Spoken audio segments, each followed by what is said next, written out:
The true story of Blackbeard, the pirate who terrorized the seas.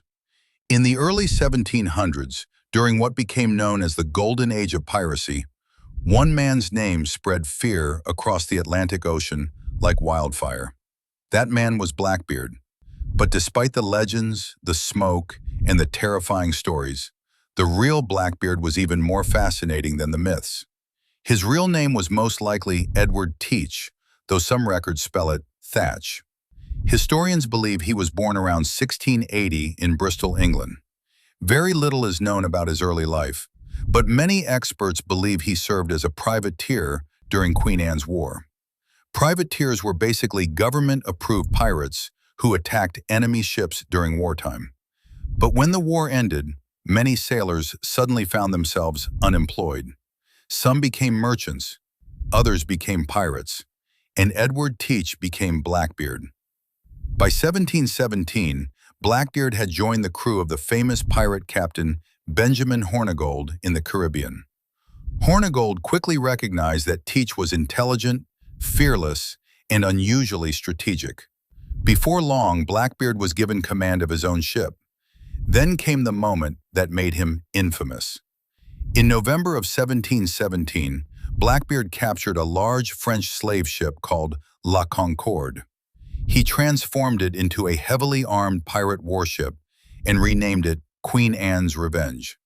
The ship carried around 40 cannons. At the time, that made it one of the most dangerous pirate vessels on the ocean. But Blackbeard's greatest weapon wasn't his ship. It was fear. According to historical accounts, Blackbeard carefully crafted his terrifying image before battle. He wore dark clothing, carried multiple pistols and swords, and twisted slow-burning fuses into his massive black beard before combat. The smoke surrounded his face, making him appear almost supernatural during attacks. Many sailors believed they were facing the devil himself, and that was exactly what Blackbeard wanted. Interestingly, Blackbeard often relied more on intimidation than violence. Historical records suggest he preferred enemy crews to surrender without a fight. A battle could damage ships, destroy cargo, and kill valuable crew members. Fear was cheaper, and it worked. In 1718, Blackbeard carried out one of the boldest pirate operations in history. He blockaded the port of Charleston, South Carolina. For nearly a week, Blackbeard and his fleet stopped ships from entering or leaving the harbor. He even held prominent citizens hostage and demanded a chest of medical supplies as ransom. Not gold, not silver, medicine. The authorities eventually gave in, and Blackbeard released the prisoners unharmed. The incident shocked the American colonies and humiliated British officials. But Blackbeard's reign wouldn't last much longer. Later that same year, he accepted a royal pardon from the governor of North Carolina, supposedly retiring from piracy. But many historians believe he secretly continued raiding ships while pretending to live as a legitimate citizen. This angered Virginia Governor Alexander Spotswood, who decided Blackbeard had to be eliminated permanently. So Spotswood sent Lieutenant Robert Maynard of the British Royal Navy to hunt him down.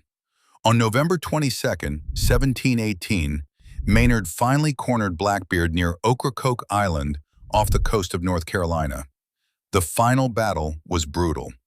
According to surviving reports, Blackbeard fought fiercely until the very end.